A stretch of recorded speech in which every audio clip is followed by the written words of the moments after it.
ಭಾರತೀಯ ಜನತಾ ಪಾರ್ಟಿ ಮಂಗಳೂರು ಮಂಡಳದ ನಮ್ಮನ್ನು ಬಿಟ್ಟು ಅಗಲಿದಂಥ ಸಂಜೀವ್ ಶೆಟ್ಟಿ ಅವರ ಶ್ರದ್ಧಾಂಜಲಿ ಸಭೆಯ ಸೇರಿರ್ತಕ್ಕಂಥ ಅಧ್ಯಕ್ಷರೇ, ಪ್ರಧಾನ ಕಾರ್ಯದರ್ಶಿಗಳೇ, ಹಿರಿಯರೇ, ಸೇರಿರ್ತಕ್ಕಂಥ ಎಲ್ಲ ನನ್ನ ಆತ್ಮೀಯರೇ, ಸಂಜೀವ್ ಶೆಟ್ಟಿಯವರು ಮೊನ್ನೆಯ ದಿನ ನಮ್ಮನ್ನು ಬಿಟ್ಟು ದೇವರ ಪಾದವನ್ನು ಸೇರಿದ್ದಾರೆ. ಹುಟ್ಟು ಆಕಸ್ಮಿಕ, ಸಾವು ನಿಶ್ಚಿತ. ಆ ಹುಟ್ಟು ಸಾವಿನ ಮಧ್ಯದಲ್ಲಿ ಒಬ್ಬ ಮನುಷ್ಯ ಸಮಾಜಕ್ಕೋಸ್ಕರ ಏನೆಲ್ಲ ಕೆಲಸವನ್ನು ಮಾಡಿದ್ದಾನೆ, ಅದಕ್ಕೆ ಯಾವುದೇ ಚ್ಯುತಿ ಇಲ್ಲದ ರೀತಿಯಲ್ಲಿ ಸಂಜೀವ್ ಶೆಟ್ಟಿಯವರು ನಡ್ಕೊಂಡಿದ್ದಾರೆ. ಸಂಜೀವ್ ಶೆಟ್ಟಿಯವರಿಗೂ ನನಗೆ ನೆನಪು 1996ರಲ್ಲಿ ಜಯರಾಮ್ ಶೆಟ್ಟಿಯವರು ನನಗೆ ಫೋನ್ ಮಾಡಿ ಹೇಳಿದರು, ಅವರ ಅಮ್ಲಮಗರ್ನಲ್ಲಿ ಅವರ ಕ್ಲಬ್ಬು ಅದರ ವಾರ್ಷಿಕೋತ್ಸವದ ಕಾರ್ಯಕ್ರಮಕ್ಕೆ ನಾವು ಒಟ್ಟಿಗೆ ಹೋಗುವ ಅಂಥೇಳಿ ಜಯರಾಮ್ ಶೆಟ್ಟಿಯವರು ನನಗೆ ಹೇಳಿದರು.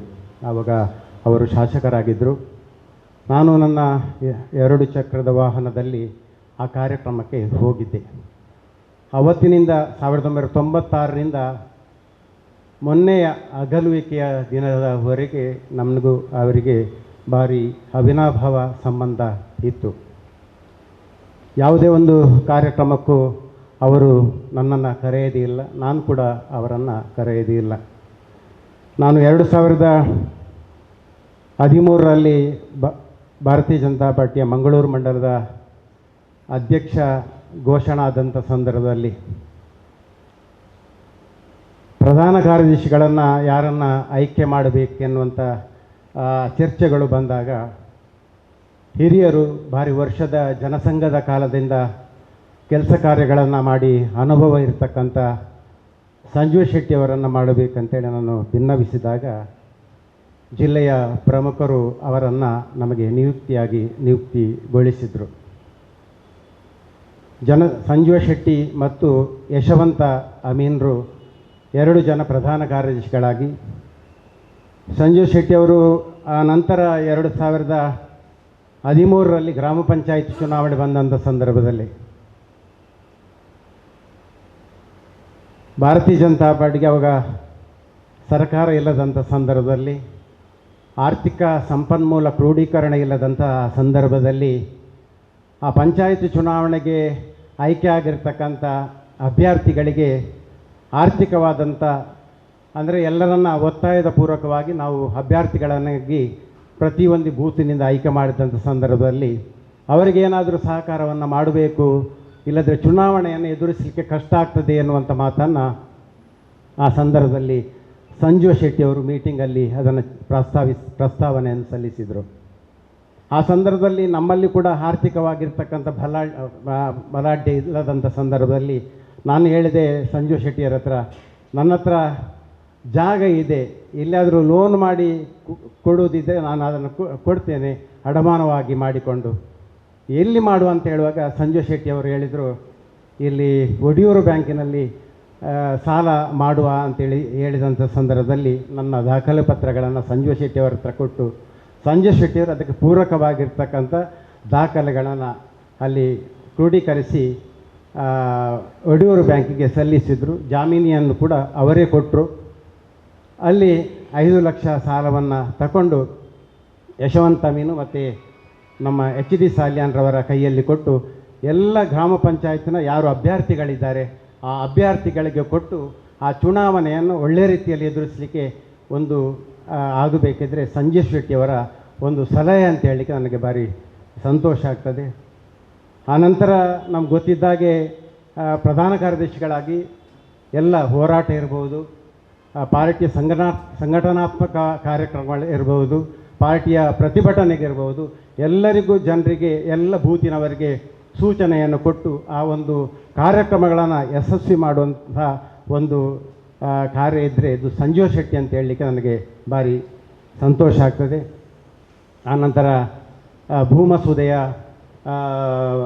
ಟ್ರಿಬ್ಯುನಲ್ ಮಂಡಳಿಯ ಸದಸ್ಯರಾಗಿ ಅವರನ್ನು ಆಯ್ಕೆ ಆದಂಥ ಸಂದರ್ಭದಲ್ಲಿ ಕೂಡ ಭಾಳಷ್ಟು ಜನ ನನ್ನಲ್ಲಿಗೆ ಬಂದು ನಮ್ಮ ಒಂದು ಮೊದಲು ಬಿಟ್ಟು ಹೋಗಿರ್ತಕ್ಕಂಥ ಆ ಒಂದು ಭೂಮಸೂದೆಯ ಕೇಸುಗಳಿದೆ, ಅದನ್ನು ಅವರ ಹತ್ರ ಮಾತಾಡಿ ಅದನ್ನು ಸರಿಪಡಿಸಬೇಕೆನ್ನುವಂಥ ಭಿನ್ನವಿಸಿದಾಗ ಸಂಜೀವ್ ಶೆಟ್ಟಿ ಹತ್ರ ಹೇಳುವಾಗ ಅದಕ್ಕೆ ಎಲ್ಲ ಪೂರಕವಾಗಿರ್ತಕ್ಕಂಥ ದಾಖಲೆಗಳನ್ನು ಸೃಷ್ಟಿ ಮಾಡಿಕೊಂಡು ಅದಕ್ಕೆ ಪೂರಕವಾಗಿರ್ತಕ್ಕಂಥ ಯಾರು ಬೇರೆ ನಮ್ಮ ಟ್ರಿಬ್ಯುನಲ್ ಸದಸ್ಯರ ಹತ್ರ ಮಾತಾಡಿಕೊಂಡು ಎ ಮುಖಾಂತರ ಮಾತಾಡಿಕೊಂಡು ಭಾಳಷ್ಟು ಸರಳ ರೀತಿಯಲ್ಲಿ ಅವರಿಗೆ ದೊಡ್ಡ ಆರ್ಥಿಕವಾಗಿರ್ತಕ್ಕಂಥ ಹೊರೆಯನ್ನು ಇಲ್ಲದ ಹಾಗೆ ಅವರು ನಿಭಾಯಿಸಿಕೊಂಡು ಜನರ ಪ್ರೀತಿಗೆ ಪಾತ್ರರಾಗಿರ್ತಕ್ಕಂಥ ಸಂಜೀವ್ ಶೆಟ್ಟಿ ಅವರು. ಯಾವಾಗಲೂ ಮೊನ್ನೆ ಆನಂದನ್ನು ಹೇಳಿದರು ಬಂಟರ ಭವನದಲ್ಲಿ ಮಾತಾಡುವಾಗ, ಯಾವುದೇ ಒಂದು ಕಾರ್ಯಕ್ರಮಕ್ಕೆ ಹೋಗಬೇಕಿದ್ರೆ ನನಗೆ ಶುರುವಿಗೆ ಫೋನ್ ಮಾಡ್ತಾರೆ. ನಾನು ಅವರಿಗೇನಾದರೂ ಅಸೌಖ್ಯ ಇಲ್ಲದಂಥ ಸಂದರ್ಭದಲ್ಲಿ ಅವರ ಮನೆಗೆ ಹೋಗಿ ಕರ್ಕೊಂಡು ಬಂದು ಪುನಃ ಮನೆಗೆ ಬಿಡುವಂಥ ಕೆಲಸಗಳನ್ನು ಕೂಡ ನಾನು ಯಾವಾಗಲೂ ಮಾಡ್ತಿದ್ದೆ. ಅಂದರೆ ನಮಗೆ ಅಷ್ಟು ನಮ್ಮ ಭಾರಿ ವರ್ಷದಿಂದ ಅವಿನಾಭಾವ ಆ ಸಂಬಂಧ ಇದ್ದದರಿಂದ ಅವರನ್ನು ನನಗೆ ಬ್ಯುಸಿ ಇದ್ರೂ ಕೂಡ ಅವರನ್ನು ಬಿಡುವಂಥ ಕೆಲಸಗಳನ್ನು ಮಾಡ್ತಿದ್ದೆ. ಮೊನ್ನೆ ವಿಠ್ಠಲ್ ಕೊಟ್ಟಾರಿಯವರು ತೀರಿಕೊಂಡಂಥ ಸಂದರ್ಭದಲ್ಲಿ ನನಗೆ ಉತ್ತರ ಕೈಗೆ ಹೋಗಲಿಕ್ಕೆ ಫೋನ್ ಮಾಡಿದರು. ನಾನು ಬರ್ತೇನೆ ಅಂತ ಹೇಳಿದ್ದೆ. ನನಗೆ ಬೇರೆ ಕಾರ್ಯಕ್ರಮದ ನಿಮಿತ್ತ ಹೋದಂಥ ಸಂದರ್ಭದಲ್ಲಿ ಆ ಹೊತ್ತಿಗೆ ಬರಲಿಕ್ಕೆ ಸಾಧ್ಯ ಆಗದಿದ್ದಾಗ ನಾನು ಸಂಜೀವಣ್ಣನಿಗೆ ಫೋನ್ ಮಾಡಿ ಹೇಳಿದೆ, ನನಗೆ ಬರಲಿಕ್ಕೆ ಆಗುವುದಿಲ್ಲ ಸಂಜೀವಣ್ಣ, ನೀವು ಯಾರಾದ್ರೂ ಫೋನ್ ಮಾಡಿ ನೀವು ಹೋಗಿ ಅಂತ ನಾನು ಹೇಳಿದೆ. ಹಾಗೆ ರಿಕ್ಷಕ್ಕೆ ಫೋನ್ ಮಾಡಿದಂತೆ ರಿಕ್ಷಾ ಸಿಕ್ಕಲಿಲ್ಲ. ಆನಂತರ ನಡ್ಕೊಂಡು ಬಂದಾಗ ನಮ್ಮ ಪವಿತ್ರ ಗಟ್ಟಿಯ ಮನೆಯ ಎದುರಿನಲ್ಲಿ ಬರುವಾಗ ತಲೆ ತಿರುಗಿ ಬಿದ್ದು ಅರ್ಧ ಗಂಟೆಯ ನಂತರ ಅವರಿಗೆ ಎಚ್ಚರ ಆಗಿದೆ ಅಂತೆ ಅವರೇ ಹೇಳಿದರು. ಅರ್ಧ ಗಂಟೆ ಬಿಟ್ಟು ಮನೆಗೆ ಹೋಗಿ ನನಗೆ ಫೋನ್ ಮಾಡಿ ಹೇಳಿದ್ರು. ನಾನು ಅದಕ್ಕೆ ಬೈದೆ, ನೀವು ನಿಮ್ಮ BP ಏರುಪೇರಾಗುವಂಥ ಸಂದರ್ಭದಲ್ಲಿ ನೀವು ಆರೋಗ್ಯದ ಬಗ್ಗೆ ಗಮನ ಕೊಡಬೇಕಿತ್ತು, ನೀವು ನಡ್ಕೊಂಡು ಹೋದದ್ದು ನಿಮ್ಮ ತಪ್ಪು ಅಂತೇಳಿ. ಇನ್ನು ಮುಂದಕ್ಕೆ ನೀವು ಹೋಗೋದು ಬೇಡ, ಏನಿದ್ರೂ ಕೂಡ ನನಗೆ ಬ್ಯುಸಿ ಇದ್ರೂ ಕೂಡ ನನಗೆ ಫೋನ್ ಮಾಡಿ, ನಾನು ಬರ್ತೇನೆ ಅಂತ ಹೇಳಿದ್ದೆ. ಆನಂತರ ಅದು ನನ್ನ ಲೆಕ್ಕದಲ್ಲಿ ಒಂದು 10-12 ದಿವಸ ಆದಷ್ಟೇ. ಆನಂತರ ಒಂದು ಸಲ ಫೋನ್ ಮಾಡಿದ್ದು, ನಾನು ಈಗ ಸೌಖ್ಯದಲ್ಲಿದ್ದೇನೆ ಎನ್ನುವಂಥ ಮಾತನ್ನು ಅವರು ಹೇಳಿದರು. ನನಗೆ ಈಗ ಅವರ ಹಗಲುವಿಕೆ ಬರೀ ದುಃಖಮಯವಾದಂಥ ಸಂಗತಿಗಳು. ಬಹಳ ವರ್ಷದಿಂದ ಅವರು ಪಕ್ಷಕ್ಕಾಗಿ ಬಹಳಷ್ಟು ದುಡಿದೇನೆ. ಜಯರಾಮ್ ಶೆಟ್ಟಿ ಅವರು ಹೇಳಿದಾಗೆ ಜನಸಂಘದ ಕಾಲದಲ್ಲಿ ಕೂಡ ಹೋರಾಟಗಳನ್ನು ಮಾಡಿ, ಅಂದರೆ ಅಂಬ್ಲಮಗೂರು, ಹರಕಳ, ಪಾವೂರು ಆ ಜಾಗದಲ್ಲಿ ಭಾರತೀಯ ಜನತಾ ಪಾರ್ಟಿ ಅಥವಾ ಜನಸಂಘಕ್ಕೆ ನಮಗೆ ಸಂಖ್ಯೆಗಳಿಲ್ಲದಂಥ ಸಂದರ್ಭದಲ್ಲಿ ಧೈರ್ಯವನ್ನು ಕೊಟ್ಟು ನಮ್ಮ ಒಟ್ಟಿಗೆ ಸೇರಿಸುವಂಥ ಕೆಲಸಗಳನ್ನು ಮಾಡಿ, ಅಂಬ್ಲಮಗರು ನಮ್ಮ ಭಾರತೀಯ ಜನತಾ ಪಾರ್ಟಿಗೆ ಅಸ್ತಿತ್ವ ಇಲ್ಲದಂಥ ಕಾಲದಲ್ಲಿ ಕೂಡ ಅಲ್ಲಿ ಗ್ರಾಮ ಪಂಚಾಯತ್ನ ಒಂದು ಅಧ್ಯಕ್ಷರಾಗಿ 2 ಸಲ 3 ಸಲ ಏನು ಅಧ್ಯಕ್ಷರಾಗಿದ್ದಾರೆ.